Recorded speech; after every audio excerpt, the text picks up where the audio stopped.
Hey everybody, Gamer Dan, and yeah, everybody, we have a new member, Saja0486. How are you doing today, Saja? I'm doing good, thanks. Thanks for joining us in our game discussions. Well, Gamer Dan, thanks again for bringing gameplays to the channel recently and your recent uh, your recent topic of the Hideo Kojima coming back into the espionage genre after his little spat with Konami, if you will. Konami. Yeah, that's another topic I'd love to delve into more, and I'm anticipating that game. But one game I'd love to check out is a game that is dear to Saja0486's heart, the Final Fantasy series. It looks like the Final Fantasy VII Rebirth is on the way, and well, of course it's on the way. So it's here. We can play the demo for goodness sake, and um, he's played more than any of us. Yeah, I played the least. Game of Dan played more. Saja is let me see, connoisseur of Final Fantasy, I'd say. Yeah. So okay, and today I just thought we'd check out this little demo of the game and then have a little discussion of what we think about not just the demo as it looks right now, but what we think is going to come from the game when it's fully here and all. So yeah, I'll press play. Okay, guys, I'm just gonna jump right in. Three, two, Sure. one. Oh, a bit loud, isn't it? Sorry, guys. You up for a little exploring? Get its attention. On it. Tifa, I'm in. Come on.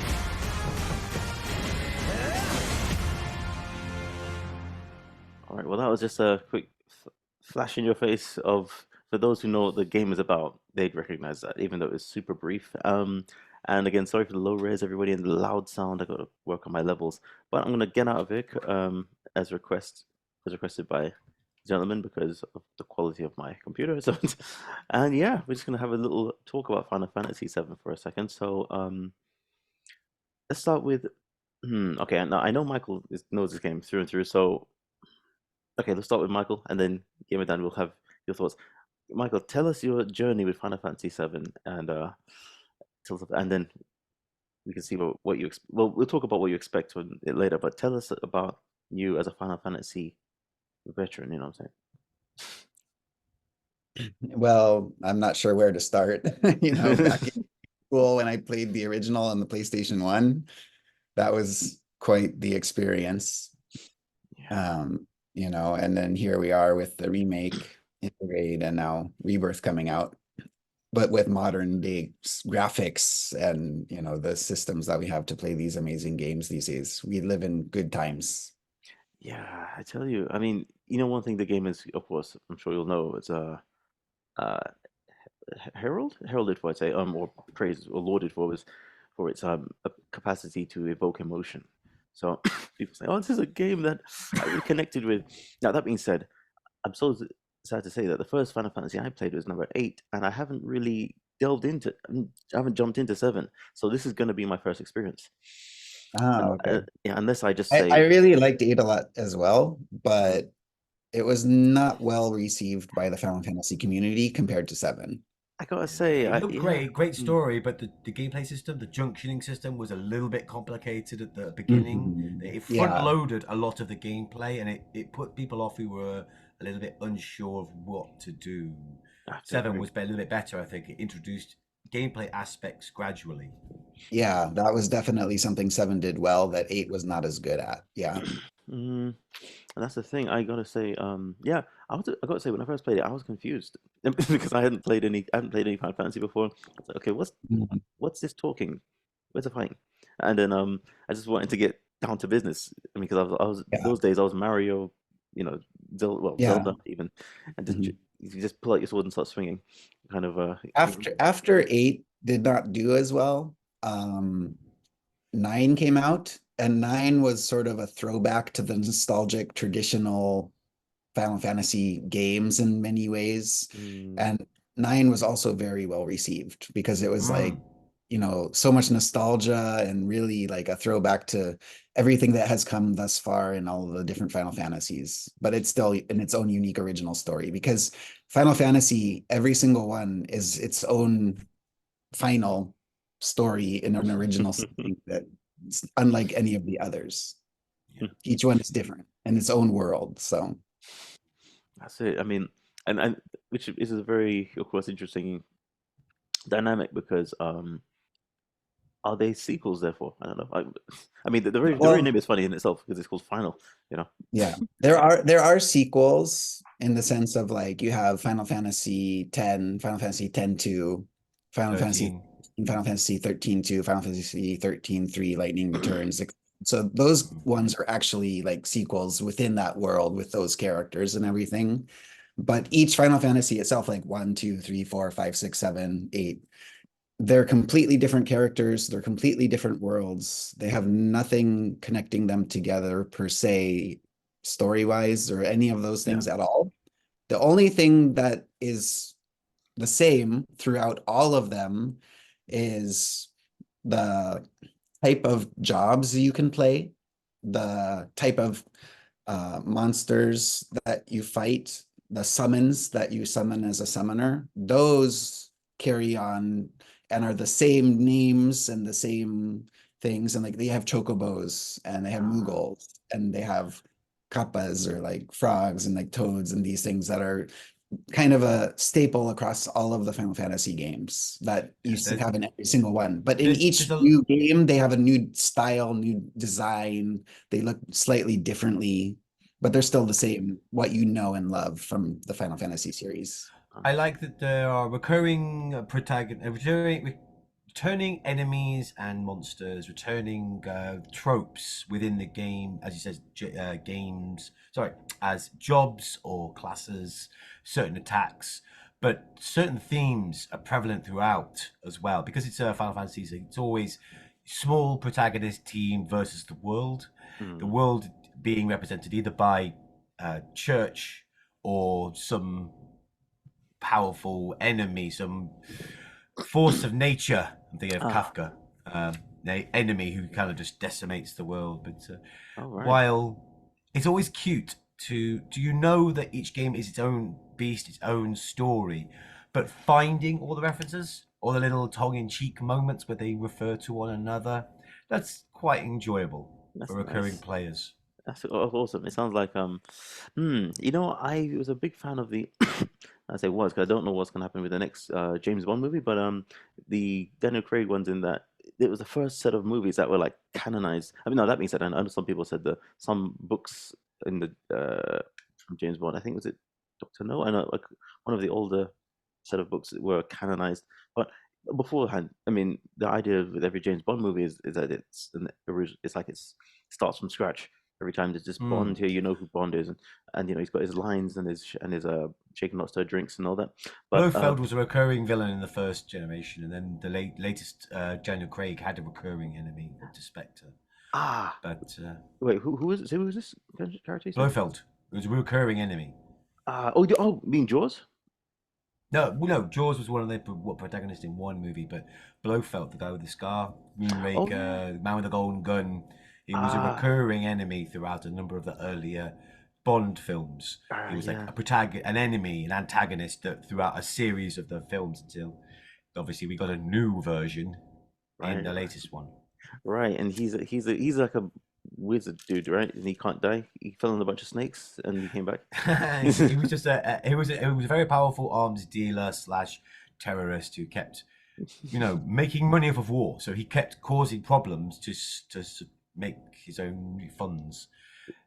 But going into Bond lore now. Focus on Final Fantasy. Yeah, so that's how it works, eh? So chaps, what do you think? Well, first of all, confirm with me, when is this game coming out officially?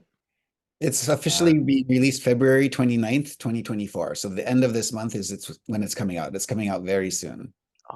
It's such a big relaunch. Other games, even smaller or B ranked games, have delayed their releases for February and March because they know that no one's playing anything but Final Fantasy. When this game comes out, you're not getting any other sales. Beautiful, beautiful. It's fantastic. Well, in that case, Playing this game. yeah, man. So now that being said, what consoles are we talking about here, guys? Wait. It's PlayStation 5 exclusive. Oh, wait, I see. Yeah. Gosh, let me see if I can drag this thing down. Yep, that's the one. And so, therefore, only you of us right now, Saja 0486, can check it out. So you're gonna have to let us know how it goes. I take it you're gonna snap it up when it comes. I would like to, yes. Fantastic. So you think you'll get it like on the day or like a bit later or so? Yeah, I will pre-order it and get it on the day, yeah. Super. All right then. Well, in that case, what do you anticipate it will be like? Just by judging by what you've seen so far. It's going to be amazing because in Fantasy Remake, it's the first part of the original game where you're in Midgar, which is like the main city area. And Rebirth is where you actually take your first step outside of the city into the open world environment of the game. And that moment on the original on the PlayStation 1, it was just a mind-blowing experience at the time. Like Final Fantasy VII, the original, for its time, was cutting-edge technology, and it was like nothing we'd ever seen or experienced before. Wow. And this is taking that to the whole next level with the 3D graphics and like modern remake Whoa. music and environment, and it's just wow. It's Oh my just like goodness. unbelievable. In my mind, yeah. I mean, everybody knows the only game that I've had experience with is Shenmue, but I haven't really delved into Final Fantasy properly. And the way you just described it, that describes what I felt like when we know the whole thing about me and Shenmue and the love it, hate it kind of relationship people have with it. But I love games that make you feel like they're ahead of their time, and Yes, that's what Shenmue for me. But it sounds like Final Fantasy did the same thing.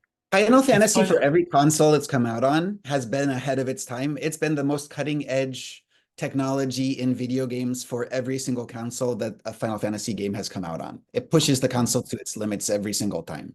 God damn. It's always been very successful. It's funny that you mentioned that this is going to be the next section of the game, next chapter. When they announced that they were going to do a remake, Final Fantasy VII actual remake, there was thundering applause. The fans went crazy. But admittedly, fans have been clamoring for this for generations. Every console generation, a subset of the fans would go, "Hey, remake Final Fantasy VII. We love Final Fantasy VII." They've been talking about it ever since Final Fantasy VIII came out with vastly improved graphics. But there was a lot of contention around the fact that they were going to break it down into different chapters. The first game, the first disc included more than just Midgar. You had Midgar and then you left Midgar. But with the first of this series, this remake series, ending in a stunning battle, no spoilers, leaving Midgar, I am curious how many chapters, how long are they going to make the game? It's an exciting prospect because it means they can really go into deep with some of the lore, give us character development that we never saw. But it also means this game is going to be being in production for decades. So I'm of two minds. What do you think, Saj? More chapters or chapters sooner? Yeah, I agree with you on that. It's kind of, they can't drag it out for too long and too far, because then also with technology development and everything, it'll be like, the first part of the game is kind of obsolete, whereas the latter half of the game is on the cutting edge of what's current. And then there'll be too much of a difference between the beginning to the end of the entire game. And I don't like that idea exactly. It would be nice at the end to have a complete collection, be able to go, Yeah. I have all the chapters and I can play them again. I don't like the idea, as someone once said, that I'd have to buy an old console to play the first chapter again, or to a remake of the remake chapter 1. Yeah, like remaster. Kind of like the Resident Evil remaster and remaster. Yeah. There's a little too much of that going on with Capcom and Resident Evil. It's funny I that don't really like that either. Final Fantasy VII was. I love that you mentioned how much of a step forward Final Fantasy VII was, because it was such a massive leap, not only in graphics, in gameplay technology, but also Yeah. in storytelling and how deep and engaging they made the game. And Nintendo passed over it, right? Yeah, Nintendo, that was a Final mistake Fantasy on traditionally Nintendo's were part. Nintendo. Yeah, Yeah. that was a big mistake by Nintendo right there. That was a big Ah, mistake. Nintendo it wanted to was- stick with the cartridges from the Super Nintendo days, where PlayStation went to CD-ROM, and you could just not fit the data necessary to make a game like Final Fantasy VII on a cartridge. It couldn't be done. You needed the CD-ROM technology that PlayStation was providing in order to create the game that Square Soft at the time wanted to make, which is before they became Square Enix. Yeah.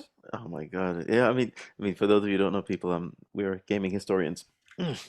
But yeah, but yeah, that tale, yeah, I'm sure you will have we'll have our favorite YouTubers, that I'm a big fan of a guy who stopped making video recently, Saja, called Guru Larry. He goes into the history of of but he's not just a historian; he's a bit of a comedian. But of Nintendo's well, f ups with the passing up PlayStation in the first place, let alone Final Fantasy.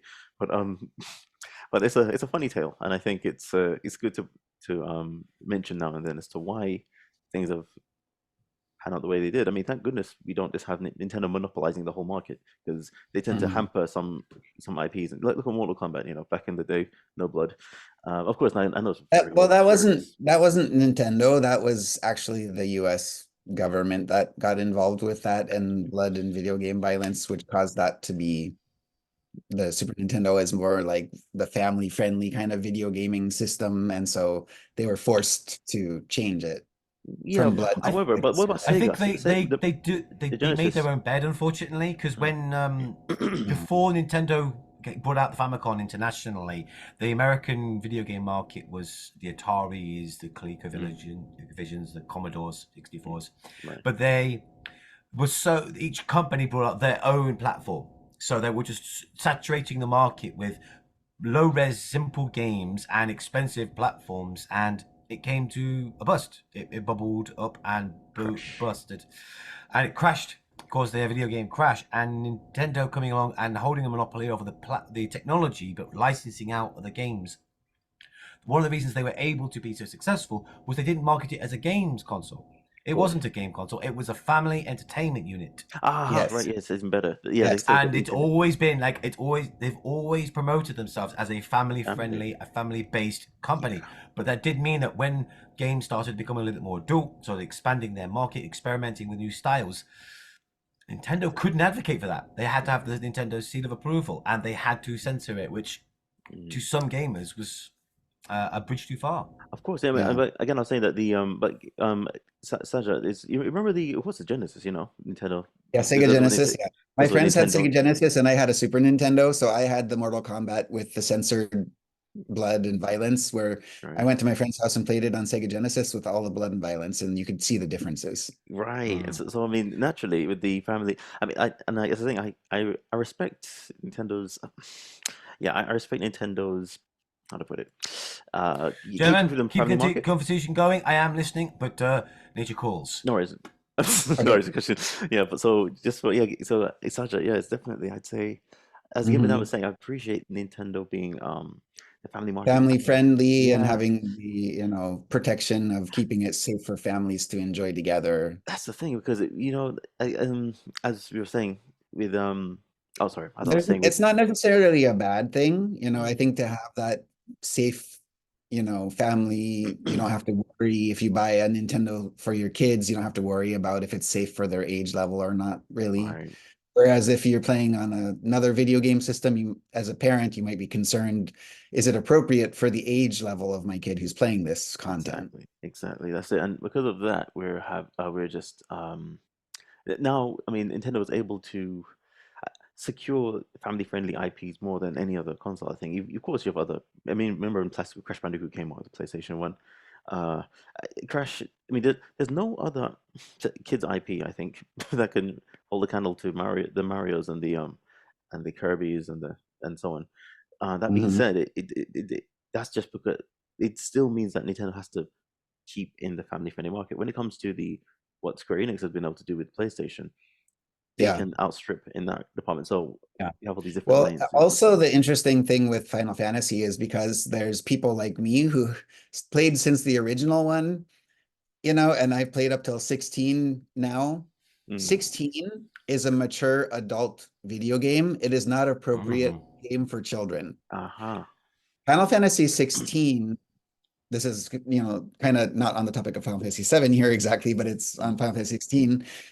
When you play the demo and like the opening scenes of Final Fantasy 16, it has adult content right there that's not appropriate for kids and it's mature. And the developers were told to go out and Square Enix bought the, what is it, Game of Thrones DVD box set collection and told them all watch Game of Thrones, and we're making Final Fantasy 16 based off of Game of Thrones type content. I've heard this. A few other reviewers have said, hey, this feels like Final Fantasy of Thrones. Yes, basically they based a lot of it, you know, they took a lot of ideas. Story beats. You know, No. yeah. I narrative mean, beats. it's not an exact copy, of course, of that, but they took the, you know, what they learned and saw from that and implemented similar ideas into 16 when they made it. And you can definitely see that. Yeah, I think it's a ringing endorsement gradually that gaming as a medium has evolved over time. It has gotten a lot more mature because the audience, for the large part, those of us who've grown up with these games, playing from early till current, we're older. You know, games that were silly and childish in the PlayStation 2 generation. No, a little bit older, a little bit smarter now. We are able to handle these, and I am a strong advocate that video gaming should be or could be acknowledged as an art form in coming generations. It should be. It's a wonderful way to address narrative stories. You can invoke emotions and resonate with people on a level far more than any film or book. That said, it's also a company. It's a medium that needs to sell products, so there's a lot of tat out there. Yeah, you know, it's funny because last time, Saja, Gamadan and I were talking about. I mean, this is a very nice talk. I noticed that we're able to go very deep today, but I feel like games. Well, I feel that they're an art form, but I understand what Gamadan is talking about with certain acknowledgement from certain entities and so on. It's a bit like I remember there was a game that I had to get rid of the swastikas at some point, but you remember what game it was? Which one? Oh yeah, okay. Games generally have to do that, but yeah, there's on the other hand, I think swastikas have been able to make their way on games. That's to say, like, let's say there's movies that have swastikas in them. I don't have to get rid of them, right?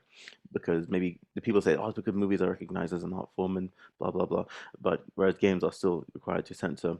But I understand we're making strides in being able to make expressions that one needs to be legitimized as a form of art to be able to do in the gaming world. But and again to the topic what I was talking about earlier, it comes down to being able to embrace the maturity of the gaming field or mature matters, but also not smuttifying things, not just making it it's like something of a not in an immature way. That's to say, okay, what we have now, we have PlayStation for the young adults and so on, and teens, I suppose.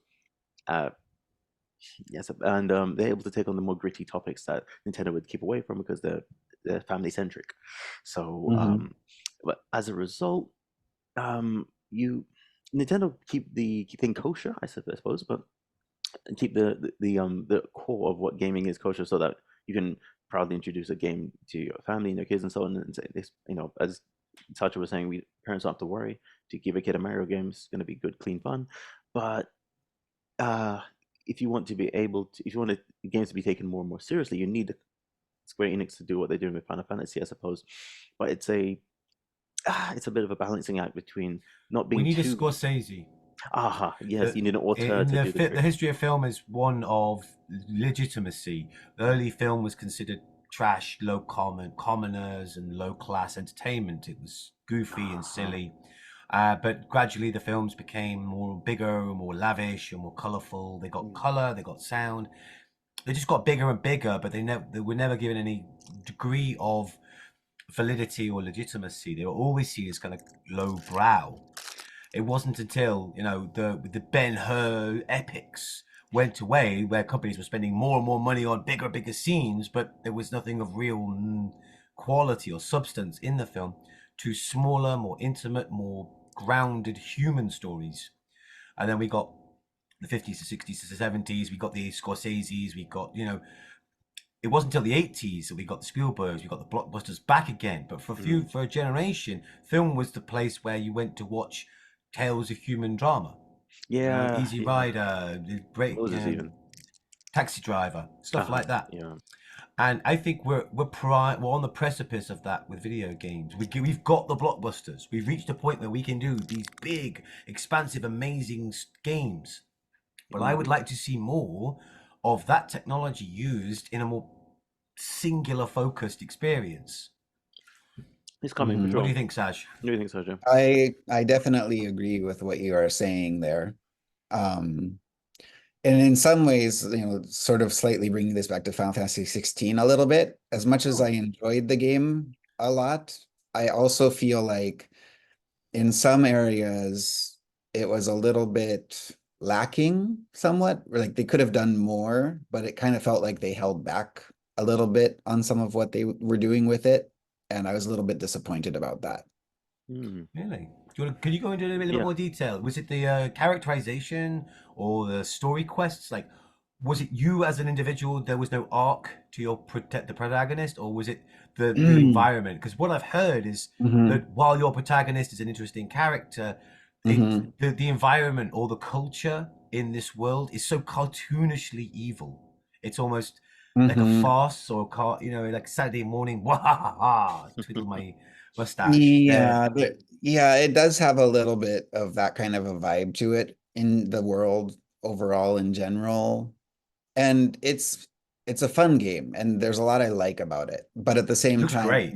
Yeah, I felt like some of the character development was a little bit lacking in some areas. It felt like the characters, I wish I could have had a little bit more development of the characters in some parts. I see.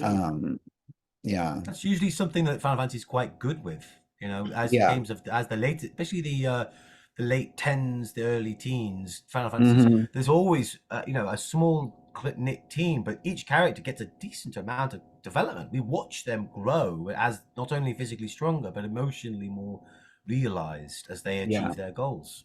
And I'm not saying that in the 16 that they're not developed characters, they are.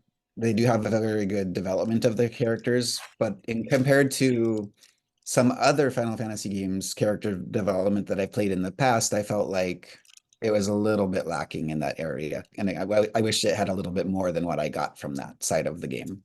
For me, playing the Final Fantasy games, the story and the character development and the lore of the world and, just all of that, that's what I love about the games. And that's what I'm there to play them for. It's not so much about the extremely difficult Savage Raid hard content and clearing this and that and whatever. Like I enjoy that part of it, but that's not the main reason why I play the game. It's about the story and the characters and the world and being enthralled and drawn into that realm of the game. Right. That's what brings us back to what Game Dan was saying about the direction as far as the storytelling and the visuals. So guys, I'm to be honest with you, I'm a bit of a novice when it comes to this. Who made this thing? No, not who made it. Does Final Fantasy have like a new director of the project every game? So every single game has a different director. Okay. Just like the Harry Potter movies, and they still keep switching directors every movie. Yeah. However, Final Fantasy 14 and Final Fantasy 16 producer is the same person. The person who directs and produces Final Fantasy 14 also produced 16, but he did not direct it. And many of the people who make Final Fantasy 14 also were involved with the development and worked on 16 as well, which is Creative Business Unit 3. And they're the ones who are leading the cutting edge technology and amazing stuff being done at Square Enix. Creative Business Unit 3 is the one to really look at and follow because they're the ones who really have turned the company around and are kind of leading it forward into the future in many good, positive, amazing, great games that they're developing. One of the challenging things about Final Fantasy 16 from the music composer side of things, because Soken, who does the music for Final Fantasy 14, was involved with Final Fantasy 16's music composing, Okay. and he's a genius. Like Nobuo Uematsu is like the famous Final Fantasy music, he made the game Love music him, for man. all Love him. his music. He's like his music. He's like the John Williams of video game music, basically. Oh god, Wow. yes. Ooh. Aha. Just Now we're so getting there. good.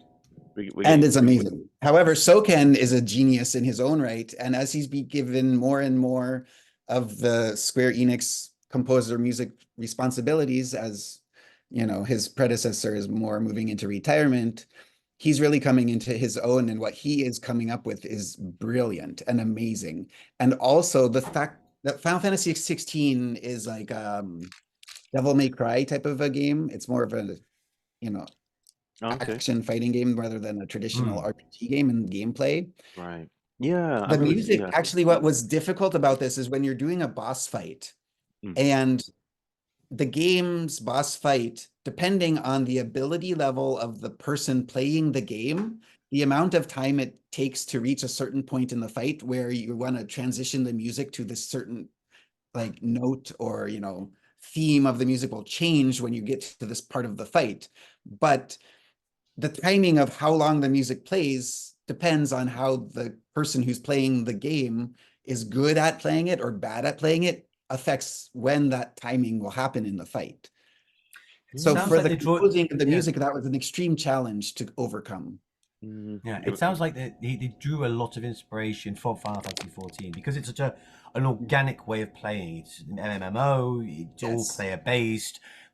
Drawing from those experiences would really help in a action style because the flow of the fight is less dictated by the opponents and more the online. The or gameplay elements, but the player's Yes. skill will Yes. create better flow. So adapting the music to that's no insurmountable. It's not an insurmountable, but it's not an insignificant challenge. Yes. Mm. And they actually discussed that and how difficult it was to overcome that challenge to make the music match the player's skill level in the action of the game. That was a big challenge that they had to overcome.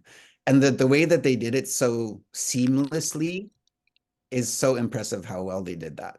You won't notice it. No matter like how you play it, you will still hear the music when you're supposed to hear it at the right timing, Wow. which is that's amazing.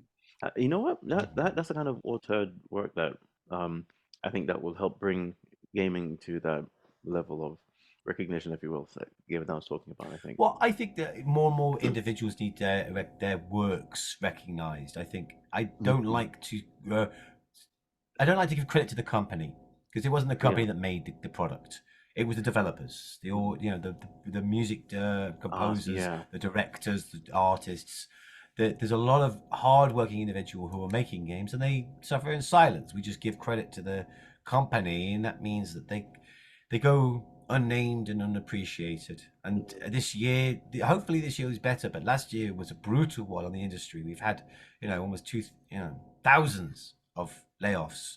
And I think people are getting a little bit sick of it. The people who make the games that we like, who make the experiences that we enjoy, that bring us to this medium, are getting shafted.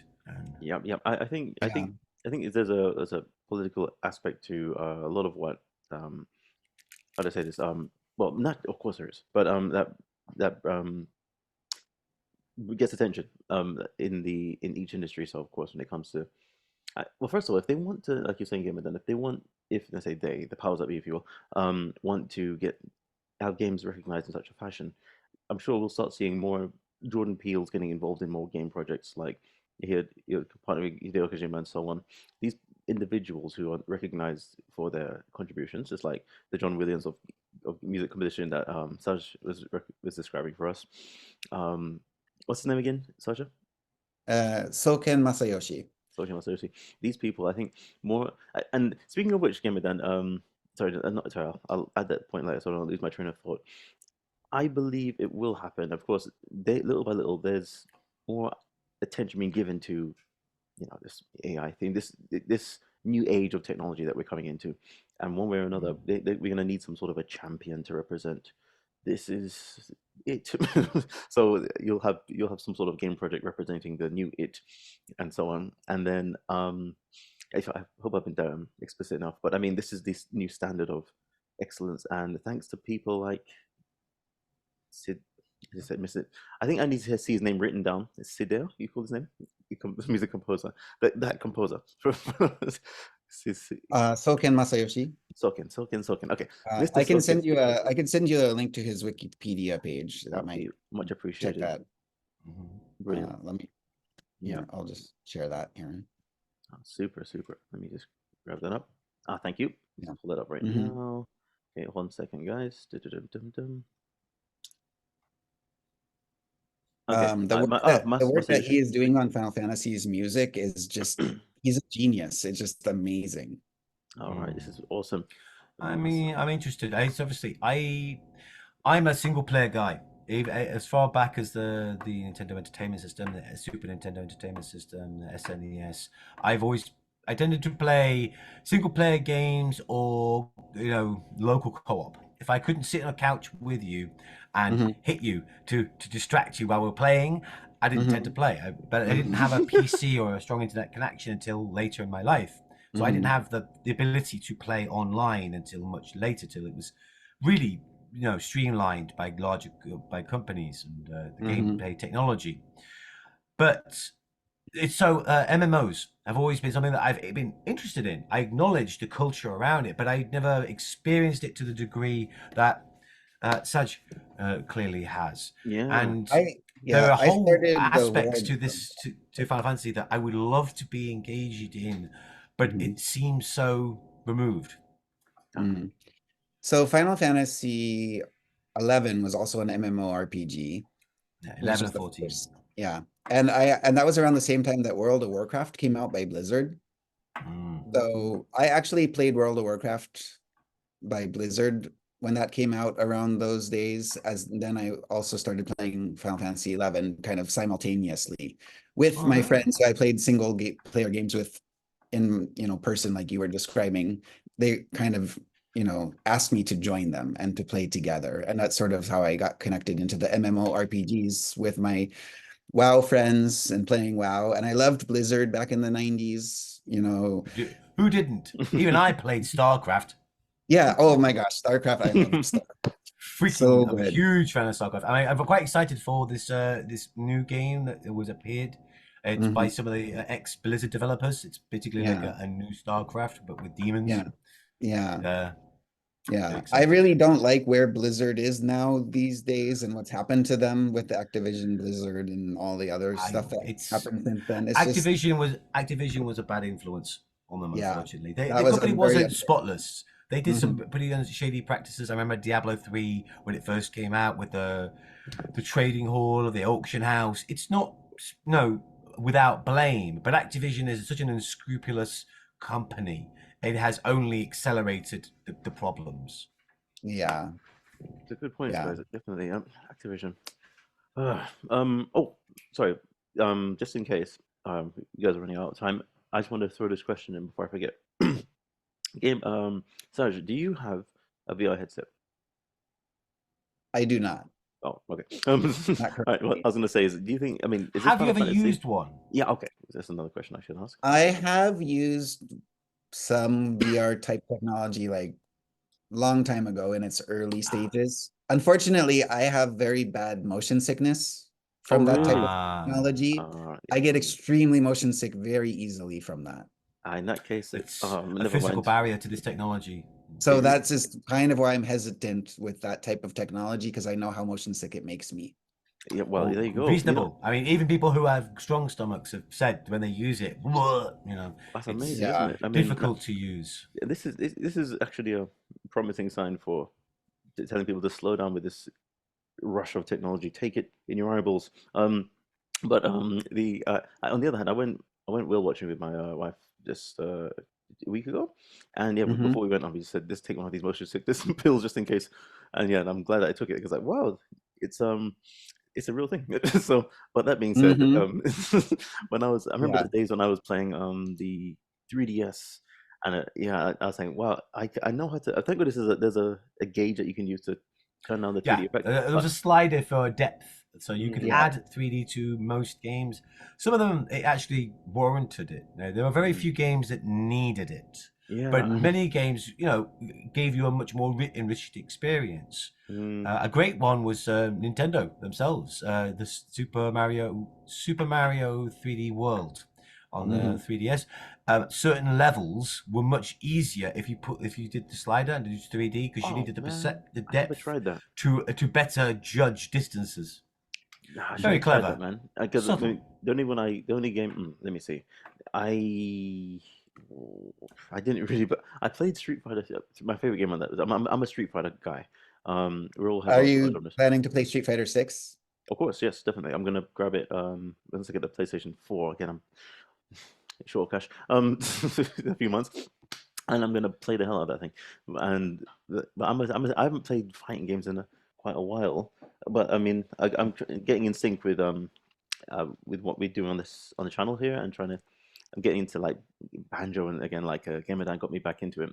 Love banjo, but I've been playing these old school emulator things for a while. But I'm a Street Fighter. That's me. I'm a because I'm sure we get Saj, you mentioned to me before, you do martial arts.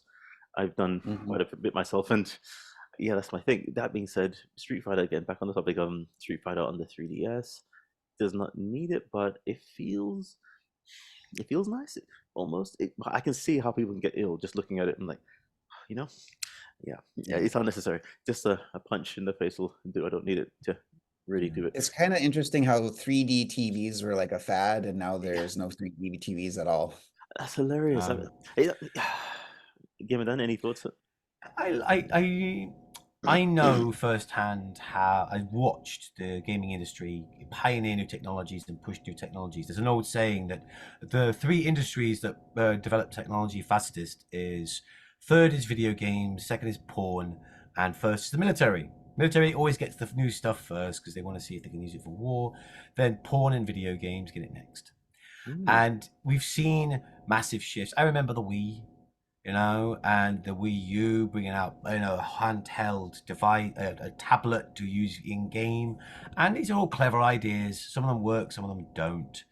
But 3D technology or wearing a headset feels like it's been around for a while now. They're slowly refining it, making it more simpler and simpler. Apple Vision. I don't own it, but I have played Beat 'em Saber on the PlayStation 4 with a PlayStation 4 VR headset, the first generation, not the headset 2.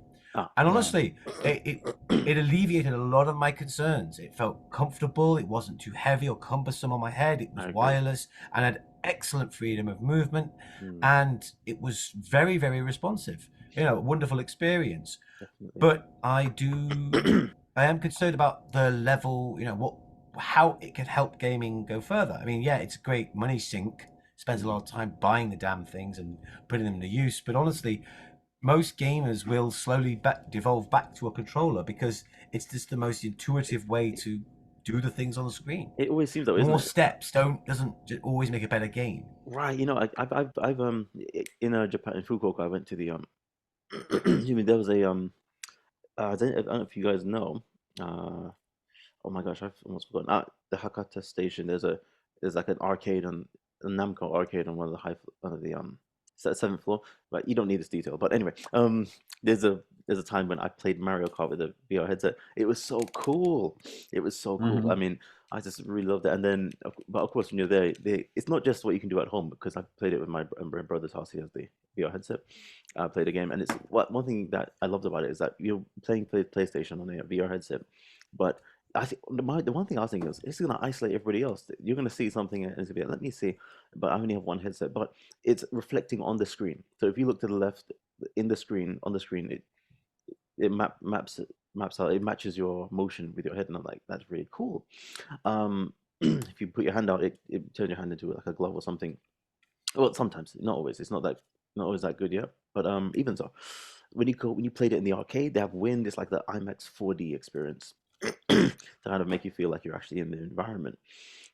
It's a real novel experience. But like you say, Game of Dan, excuse me, it's funny, as much as just like AI, the more, even though it's very good at imitating intuition, it's not actually as close to your intuition as your actual intuition.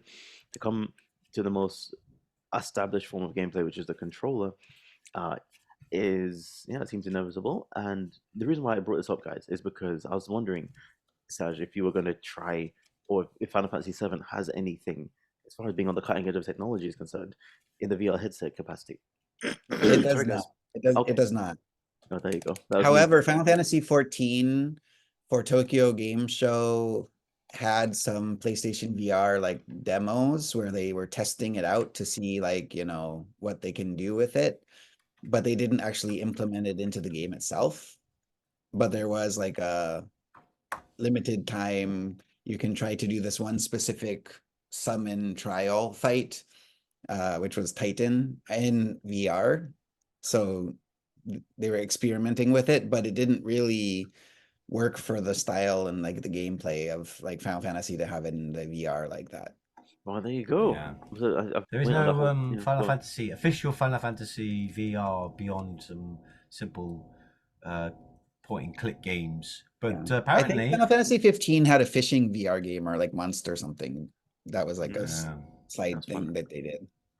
Wow. it also had its own 2D beat 'em up that came with packaged with Kingsglaive. Really? Came packaged Mhm.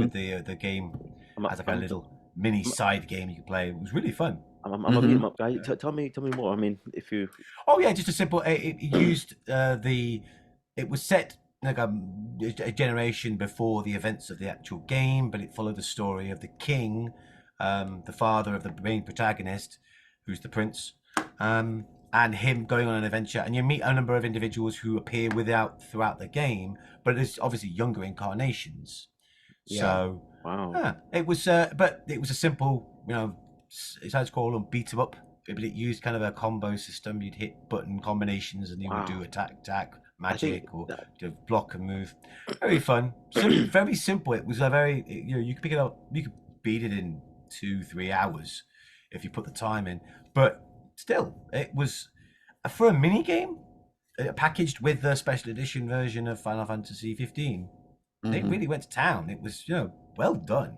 Nice. All right, guys, you drop me that link because I want to play it because that's going to get me into Final Fantasy, by the way. And thanks, guys. This has been a lovely chat. So this is a Final Fantasy VII Rebirth discussion that we just had. I don't even know how long we were talking. Maybe an hour. Well, we kind of went off topic from the Final Fantasy stuff quite a bit here in the conversation, but Yeah, well, that's what we do. So Yeah. yeah, I'd love to have another one of these, but last but not least, Saj, we'd love to have you on a game stream at some point. Gamerdan and Saj, if you can hook up at some point, with I don't know, in a lobby or something. Of course, I'm gonna join you two in the PlayStation thing once we all get PlayStations to play that way. That'll be the easiest. But in the meantime, Gamerdan, if do you think you can hook up with a like the I don't know how you used to look at it last time with the Yeah. If next time I'm playing Smash with them, I will capture some footage. Oh no, not just that. I mean, giving Saj your ID for the Switch so you can Sure. have a Mario Kart game. Saj, do you have your ID handy or I don't have it. Well, I've got you on. I've got you on on the line group? so Okay. Yeah, I will online. send Okay. you the details. I could Alright. I could post it in the line later. Beautiful, guys. Cool. Well, thanks. Well, this has been brilliant. Okay, Saj, you fit like a glove into our little. Yeah, I would love to pick your brain as someone who hasn't gotten into MMOs. What's like an early game experience? What things do you look out for? I'd like to hear your take on Final Fantasy 14 because it's something that's like in the back of my head. I've always wanted to do it, but it felt like I didn't want everyone to do it alone. Final Fantasy 14 is the game that I play primarily these days, and I have limited time, and so it takes a lot of time to play the game because it's so big, because it's an MMO.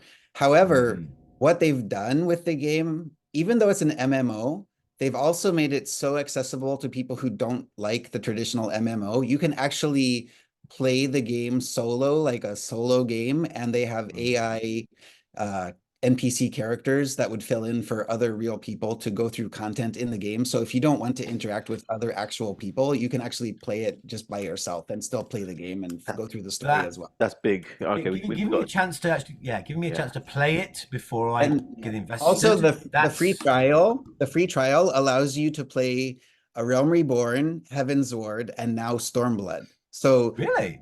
the 2.0 is the base game after they remade it after the 1.0 disaster, which no longer exists and it's not in the game Yeah. anymore. So you start in 2.0, which was the free trial. Then they added the Heaven's Ward expansion, which is a whole nother like 40 hours of story gameplay for free into the trial. And then just this year, they've added Stormblood, which is the next expansion. So it's each one is like a standalone 40-hour RPG game by itself of content for each expansion. So you have like Cool. 40 plus 40 plus 40. That's 120. like 120 hours of gameplay for free, plus all of the point X patches as well. Are they you pay chapters for in an free. ongoing story, or are they self-contained stories just set in the same world? So they're all building and connecting. They're separate stories, like for each expansion, that's like the main focus, but there's some underlying. The best way to explain this is Final Fantasy 14 is like watching an anime or a TV show. It's like you have season 1, you have season 2, you have season 3. So there's like the arcs. there's story arcs for each season. But But the there's an story continues throughout underlying development. story throughout every single season that's building as well. Yeah. So basically, right now The we first just arc in DBZ, the first arc, Vegeta was an enemy. Yes, The second arc, he yes. was an antagonist, and now he's a Mhm. protagonist. Yeah, I get it. Cool. yeah, it's the That sounds acclaimed good. it's an acclaimed award-winning game, and I can't recommend it enough. And if you want to play it, I can help you do so many things in the game as well. wow. I'd like that. I'd like that. I say Yeah. it's a game I'd like to try because I've heard such good things. But as someone who's a novice to the genre, not just this game, it's like Mhm. MMOs. I've never really done any of it at all. Wow, So that's cool. just Yeah. simple tropes, simple errors.